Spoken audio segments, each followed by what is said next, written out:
चल आपको सीधा लिए चलते लखनऊ, जहां सीएम योगी आदित्यनाथ क्या कुछ कह रहे हैं आपको सुनाते हैं। समारोह में यहाँ पर मेरे साथ उपस्थित प्रदेश सरकार में मंत्रिमंडल के मेरे वरिष्ठ सहयोगी, वित्त एवं संसदीय कार्य मंत्री श्री सुरेश कुमार खन्ना जी, राजस्व विभाग के राज्य मंत्री श्री सुरेंद्र दिलेर जी, लखनऊ की महापौर श्रीमती सुषमा खड़गवाल जी, माननीय विधायक सरोजनी नगर श्री राजेश्वर सिंह जी, एसडीएमए के उपाध्यक्ष लेफ्टिनेंट जनरल योगेंद्र डिमरी जी, पुलिस महानिदेशक उत्तर प्रदेश श्री राजीव कृष्ण जी, उत्तर प्रदेश शासन के सलाहकार श्री अवनीश अवस्थी जी, प्रमुख सचिव श्रीमती अपर्णा यू जी, एसडीएमए के पूर्व VC lieutenant general Shahi ji, DG PAC और एसडीआरएफ श्री आलोक सिंह जी, आज के इस कार्यक्रम में उपस्थित उत्तर प्रदेश राज्य आपदा प्राधिकरण से जुड़े हुए अन्य सभी कार्मिकगण, उत्तर प्रदेश शासन से जुड़े हुए हमारे सभी अधिकारीगण, उपस्थित बहनों और भाइयों, मैं सबसे पहले उत्तर प्रदेश राज्य आपदा प्रबंधन प्राधिकरण के इस नवनिर्मित भवन के उद्घाटन कार्यक्रम के अवसर पर प्राधिकरण को और इस पूरी व्यवस्था के साथ जुड़े हुए जितने भी स्टेक होल्डर्स हैं, इन सबको हृदय से बधाई देता हूं।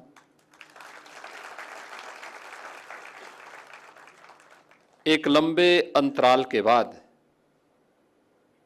यह भवन बनकर के आज तैयार है और अब अपने पूरी क्षमता के साथ उत्तर प्रदेश को किसी भी आपदा से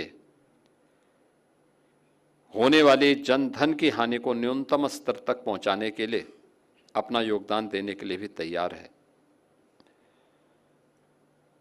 हम लोग अक्सर आपदा आने के बाद जन और धन की व्यापक हानि के बाद तब हम सक्रिय होते हुए दिखाई देते हैं और अपनी संवेदनाएं व्यक्त करते हैं, जबकि मेरा मानना है कि आपदा के प्रति हमारी पहले से ही सतर्कता, पहले से ही तैयारी और पहले से ही जागरूकता इस जन और धन की हानि को न्यूनतम स्तर तक ला सकती है। और यह हम लोगों के दैनिक जीवन का हिस्सा भी होना चाहिए। स्कूली पाठ्यक्रम का हो या परिवारों के बीच में भी आपसी संवाद के माध्यम से भी इन सब बातों को बताई जाने की आवश्यकता है। हमें याद है बचपन में सामान्य स्कूली कार्यक्रमों के माध्यम से भी और परिवारों में भी इस बात की चर्चा होती थी कि आग लग जाए तो क्या करना चाहिए, अर्थक्वेक आ जाए उस समय क्या सावधानी बरतनी चाहिए, नदी में बाढ़ का पानी है उस समय क्या सावधानी बरतनी चाहिए। ये सामान्य यानी एक जो घटनाएं हैं, इन घटनाओं में हमारा असामान्य आचरण नुकसान पहुंचाता है, लेकिन जब हम थोड़ी भी उसके प्रति अवेयरनेस पैदा करते हैं, लोगों को बताते हैं, उसके बारे में जानकारी रखने के बारे में उनकी दिनचर्या का हिस्सा इसको बना दें, तो होने वाली बड़ी बड़ी जनधन हानि को रोका जा सकता है, उसको नियंत्रित किया जा सकता है। लेकिन अक्सर होता है कि हम लोग ये मान के चलते हैं कि घटनाएं तो एक सामान्य प्रक्रिया का हिस्सा है और उसके नजरअंदाज करने का हमारा जो प्रयास होता है, जो एक प्रवृत्ति होती है। दूसरा, हमें मान के चलते हैं जब कोई व्यक्ति, क्योंकि मैं पिछले 3 वर्षों से लगातार, जब लेफ्टिनेंट जनरल शाही जी भी यहाँ पे थे तब भी मैं कहता था कि हमें ट्रेनिंग पे ध्यान देनी चाहिए। और इस बार हम लोग अभी 45,000 होमगार्ड भर्ती की प्रक्रिया को पूरा कर रहे हैं और मैंने अनिवार्य किया है कि आपदा मित्र जिनको हमने ट्रेनिंग दी है उनको हम प्रायोरिटी देंगे होमगार्ड में भर्ती होने के लिए। लेकिन साथ साथ ये भी अनिवार्य है कि जो होमगार्ड के स्वयंसेवक हैं उनको अनिवार्य रूप से हम लोग आपदा मित्र की ट्रेनिंग भी दें।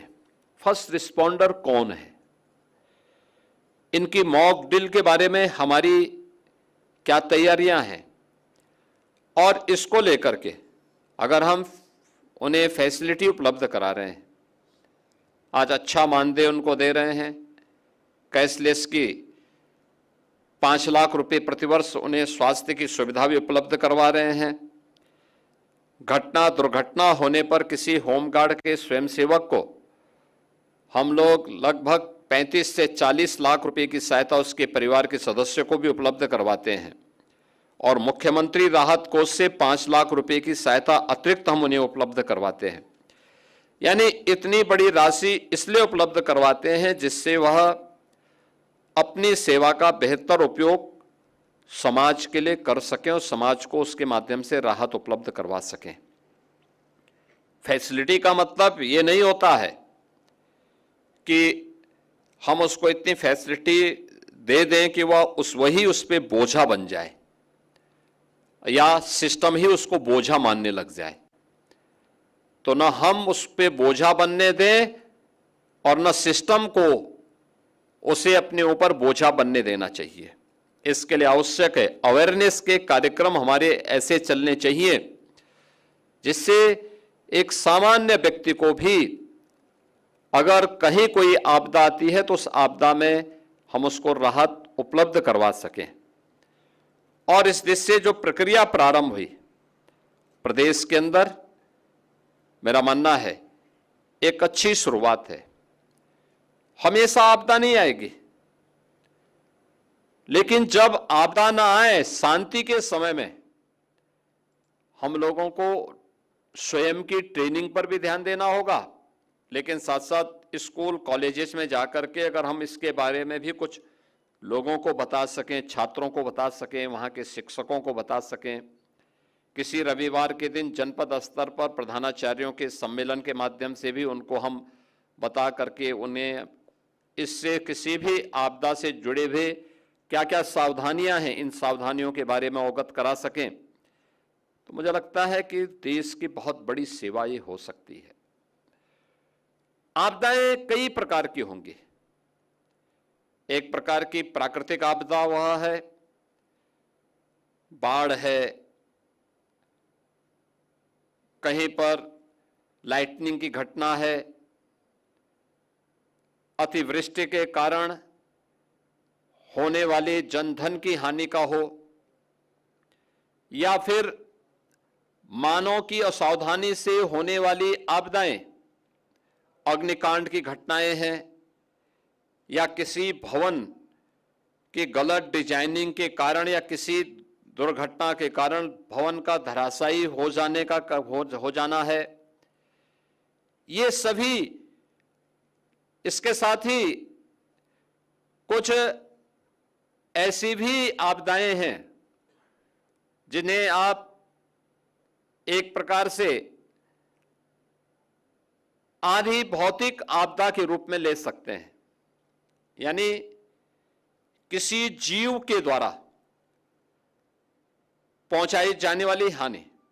और मुझे प्रसन्नता है कि उत्तर प्रदेश देश का पहला राज्य था जिसने मानव वन्य जीव द्वंद्व को भी आपदा की श्रेणी में लेकर के उससे लोगों को राहत देने का कार्य किया। अब ये मैं देख रहा था 2 दिन पहले बहराइच के पास एक घटना घटित हुई। एक 12 साल के लड़के को क्रोकोडाइल ने पूरी तरह निगल डाला। अगर हम थोड़ी सावधानी बरतें, लोगों को पहले से पता है कि क्रोकोडाइल के प्रति कौन से क्षेत्र संवेदनशील है। ऐसा तो है नहीं कि क्रोकोडाइल बहुत लंबी दूरी तय करता हो, नहीं दूरी तय करता हो, मुश्किल से अपने पूरे जीवन भर में 3 से 4-5 किलोमीटर की दूरी के दायरे, उसी दायरे में रहता है। उसके उस लक्षण के बारे में हमें जानकारी है, लेकिन उस सब के बावजूद भी जबरदस्ती कोई व्यक्ति उसके साथ खिलवाड़ करने लग जाए, हम लोगों को उसके बारे में बताएं ना, उसके बारे में कोई अलर्ट वहां पे जारी ना हो। लोग वीडियो बनाते रहते हैं, लेकिन कोई भी उसके बारे में बचाव के लिए या वहां न जाने के लिए लोगों को हिदायत नहीं दे पाते हैं। 12 साल की उम्र क्या होती है, लेकिन उस बच्चे को क्रोकोडाइल निगल गया। नियमित रूप से मानव वन्य जीव के बीच में होने वाले द्वंद्व और उसके कारण होने वाली हानि के बारे में हम लोगों के स्तर पर अभी भी जो प्रयास होने चाहिए, भाई हर व्यक्ति जान रहा है। मैं कल बिजनौर में था, परसों में बिजनौर में था, और बिजनौर के अंदर में मैं इस बात को देख रहा था। हम लोगों ने वहां पे पिछले 2 वर्ष में 80 लेपर्ड हम लोगों ने वहां से रेस्क्यू किए हैं। मैंने वहां पूछा लोगों से, मैंने कभी इतने बड़े पैमाने पे लेपर्ड यहां कैसे आ गए? उन्होंने कहा साहब ये उनकी संख्या भी बढ़ी है, दूसरा ये सभी गन्ने की बेल्ट के अंदर ही ये ज्यादा पाया जा रहा है। सुगर लेपर्ड के रूप में लोगों ने उसका नाम दे दिया। अब वहां पे अगर व्यक्ति, किसान या कोई व्यक्ति उसके प्रति जागरूक नहीं है तो आसानी से उसकी चपेट में आ सकता है। आप देखें, इस बात को देखेंगे कि एक टाइगर और एक लेपर्ड के स्वभाव में बहुत अंतर होता है। टाइगर अचानक हमला नहीं करता, लेकिन लेपर्ड धूर्ततापूर्वक पीछे से हमला करता है, और जब भी उसको अवसर मिलता है वह छोड़ता नहीं किसी को। अगर हम उसके स्वभाव के बारे में और उसके द्वारा जो खतरे वाले क्षेत्र हैं उसको चिन्हित करके लोगों को अवगत करा सकेंगे तो बहुत बड़े पैमाने पे जन हानि को हम रोक सकते हैं। मैं भी देख रहा था, यहां पे मानव वन्य जीव द्वंद्व में 4000 से अधिक लोग इसकी चपेट में आए हैं।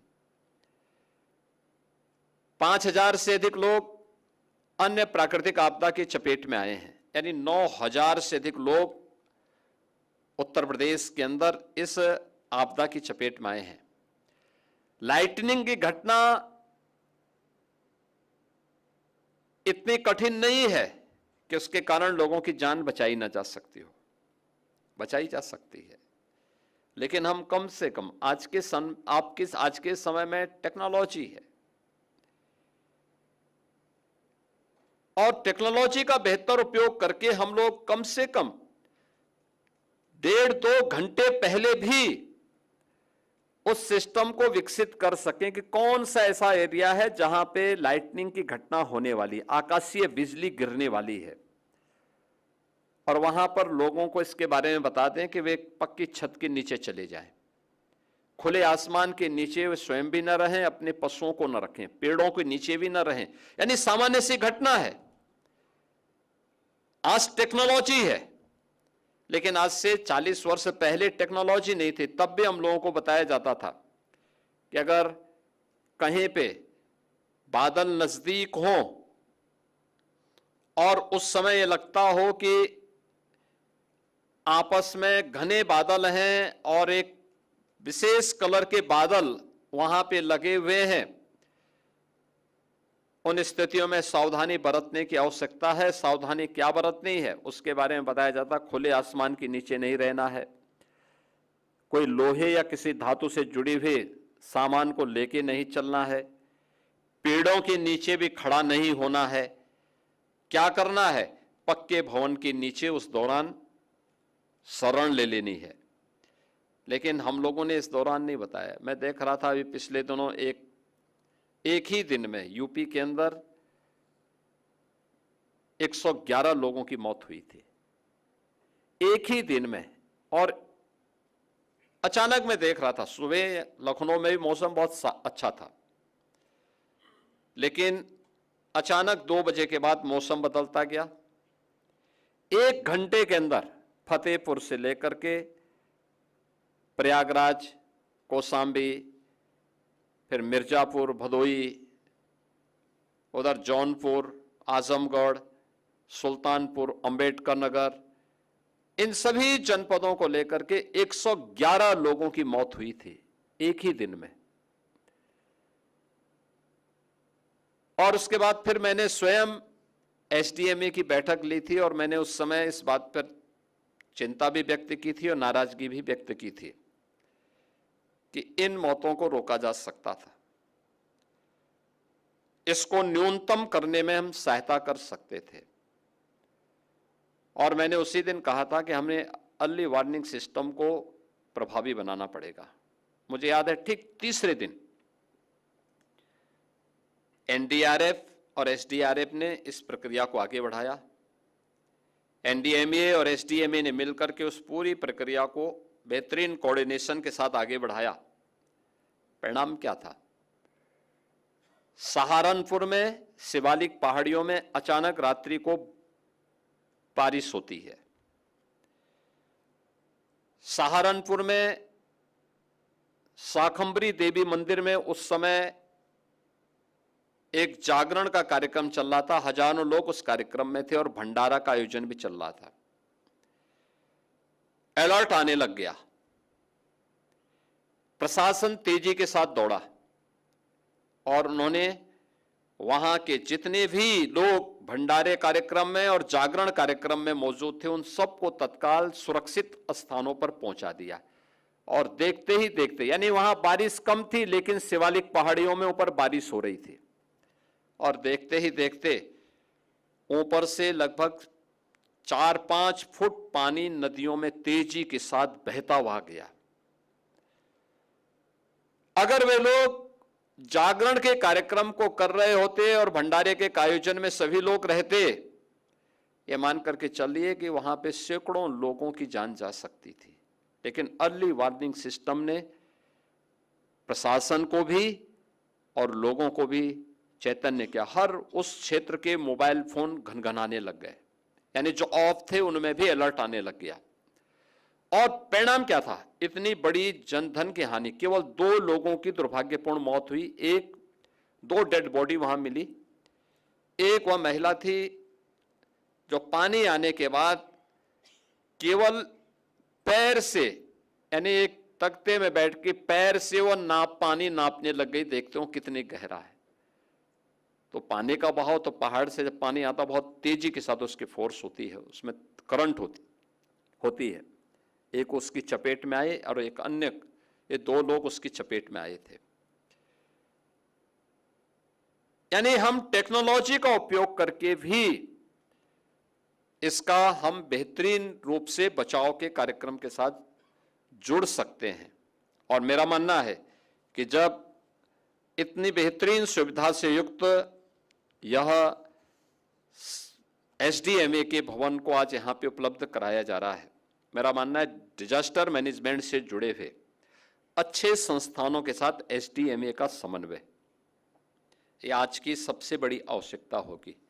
हम एमओयू करें, ट्रेनिंग के साथ जोड़ें, हर तबके के लोगों को, शिक्षकों को भी, छात्रों को भी, पुलिस कर्मियों को भी, होमगार्ड के जवानों को भी, इरिगेशन से जुड़े हुए उन लोगों को जो बाढ़ नियंत्रण में लगे रहते हैं, इन लोगों को भी, और सिस्टम से जुड़े हुए हर एक व्यक्ति को इसके बारे में अवेयर करें। समय समय पर हम लोग सोशल मीडिया प्लेटफॉर्म का, डिजिटल मीडिया प्लेटफॉर्म का, विजुअल मीडिया, प्रिंट मीडिया के माध्यम से इसकी सावधानी और सतर्कता के बारे में अगर हम इसको एक व्यापक अवेयरनेस के कार्यक्रम के साथ जोड़ सकें, मॉक ड्रिल हर एक स्तर पर, केवल यहां पे इसी भवन के नीचे नहीं,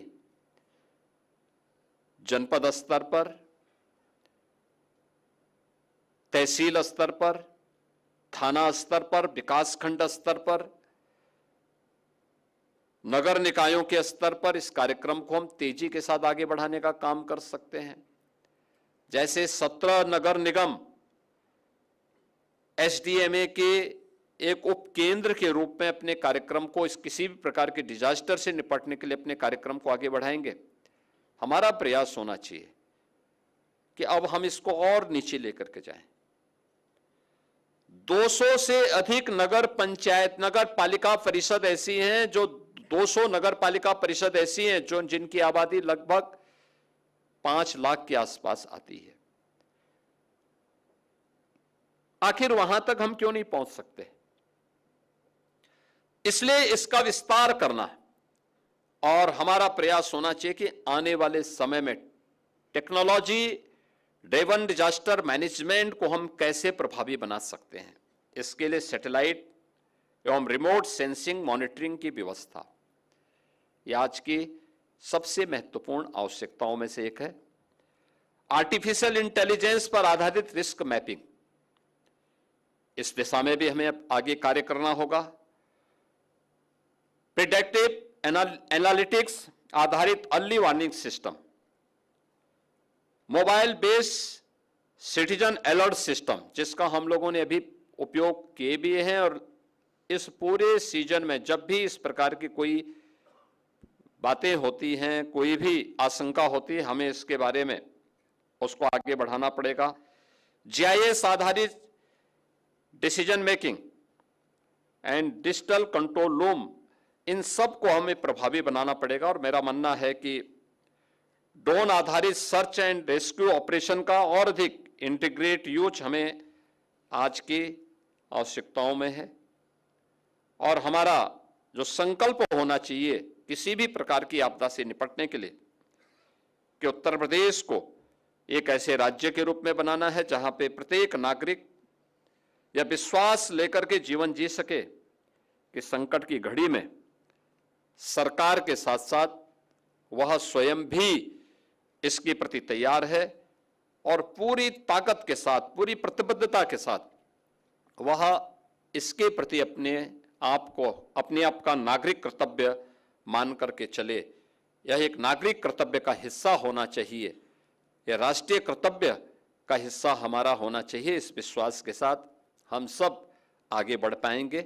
मैं एक बार फिर से आज के इस कार्यक्रम के अवसर पर एसडीएमए को इस नए भवन के लिए हृदय से बधाई देता हूं। उनसे जुड़े हुए जितने भी स्टेक होल्डर हैं उन सबको मैं इसके लिए बधाई देता हूं और विश्वास करता हूं कि यह एक बेहतरीन केंद्र बनकर के उत्तर प्रदेश के प्रत्येक नागरिक के मन में एक नए विश्वास का जागरण करेगा। आज के इस अवसर पर हम लोगों ने आपदा के फील्ड में जिन लोगों ने प्रशंसनीय कार्य किया है, ऐसे 8 कार्मिकों को हम लोगों ने यहाँ पे सम्मानित किया है। मुझे विश्वास है कि आने वाले समय में इसमें हम एनडीआरएफ को भी, एसडीआरएफ को भी और अन्य सभी विभागों को जोड़ेंगे। अच्छा होगा वर्ष में एक बार कार्यक्रम उनको भी जोड़ने की आवश्यकता है। जो लोग इन सभी विभागों से नहीं जुड़े हैं लेकिन सामान्य रूप से अपने स्तर पर भी उस नाविक के बारे में भी सोचना है जो किसी की जान बचाता है।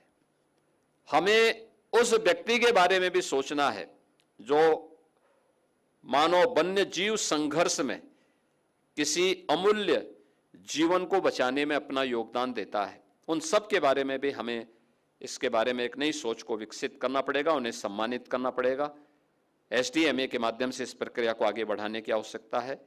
और मेरा मानना है कि आपदा प्रबंधन के लिए आज के दिन पे धनराशि की कमी नहीं बल्कि उसके उचित नियोजन की दिशा में किए जाने वाले प्रयासों को उसी एक नियत के साथ हमें प्रभावी ढंग से लागू करना चाहिए। मैं इस अवसर पर एक बार फिर से एसडीएमए के इस भवन के लिए आप सभी को, पूरे प्रदेशवासियों को हृदय से बधाई देता हूं। धन्यवाद। जय हिंद। बहुत बहुत धन्यवाद माननीय, आपके प्रेरणादायी बहुमूल्य मार्गदर्शन के लिए। कर रही हूं राहत आयुक्त एवं अपर मुख्य कार्यपालक अधिकारी डॉक्टर ऋषिकेश भास्कर यशोद जी को।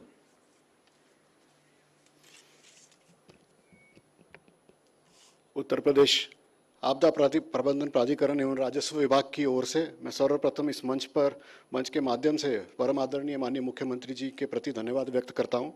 महोदय, आपके निरंतर मार्गदर्शन और दूरदृष्टि के कारण ही 2011 से स्थापित इस प्राधिकरण को अपना स्थायी अस्तित्व प्राप्त हो सका है।